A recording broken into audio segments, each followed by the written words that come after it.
Supreme court की ओर से 1 अगस्त को ST/SC आरक्षण उपवर्गीकरण का फैसला दिया कि राज्य सरकार कोटे में कोटा बनाकर आरक्षण से वंचित जातियों को लाभान्वित किया जा सकता है। इससे अंधियारे में जी रहे आदिवासी समाज को इस आशा की किरण नजर आई है। सुप्रीम कोर्ट के इस निर्णय को लागू कराने के लिए आदिवासी समाज को संगठित किया जा रहा है।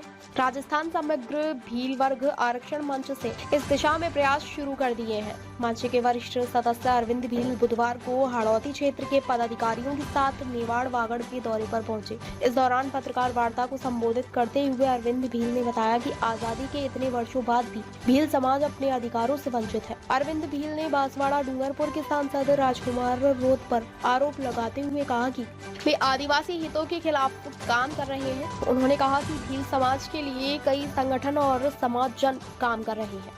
उनमें एक नाम डूंगरपुर बांसवाड़ा सांसद राजकुमार रोत का भी है। समाज को इनसे आशा की, किंतु रोत केवल समाज को आदिवासी हिंदू नहीं है। आदिवासी धर्म कोड भील प्रदेश जैसी कल्पना दिखाते हैं और आरक्षण में उपवर्गीकरण होने का विरोध करते हैं। आज भील प्रदेश बन गया तो उसको चलाएगा कौन? क्योंकि आप तो ईसाइयों मुसलमानों के विकास को सोचते हैं। भील समाज सहित तमाम आदिवासी समाज के विकास से कोई लेना देना नहीं है। राजकुमार रौत ईसाइयों को मुसलमानों को ST आरक्षण देने की बात करते हैं, जबकि अभी तक भील, गरासिया, सहरिया जैसी जातियां ST आरक्षण से वंचित हैं। उनको जब आरक्षण में उपवर्गीकरण से लाभ मिलने वाला है तो उसका विरोध करते हैं।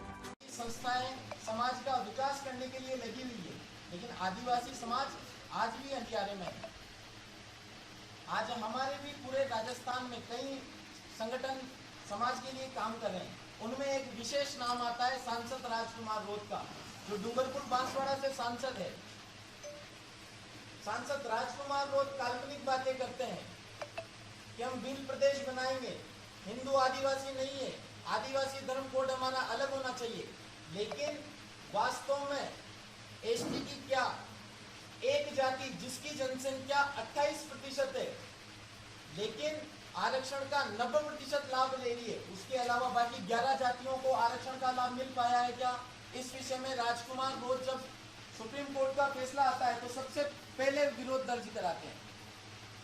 आज जो राजकुमार रोत कहते हैं कि ईसाइयों को, मुस्लिमों को ST आरक्षण का लाभ मिलना चाहिए, लेकिन ST आरक्षण का लाभ जब भील समाज को, सहरिया समाज को मिलने वाला था इस आरक्षण उपवर्गीकरण के माध्यम से, तो इसका सर्वप्रथम विरोध दर्ज करवाने वाले राजकुमार रोत है। तो भील समाज का सांस्कृतिक विकास कैसे होगा? भील समाज का आर्थिक विकास कैसे होगा? आज प्रधानमंत्री जी एक ध्येय लेके चल रहे हैं कि 2047 तक हमें भारत को विकसित बनाना है, लेकिन भील समाज, सहरिया समाज, कथोड़ी समाज जैसी जातियां अगर 2047 तक विकसित नहीं हो पाई तो भारत कैसे विकसित बनेगा? हमें इन्हें समाज की मुख्य धारा में जोड़ना पड़ेगा।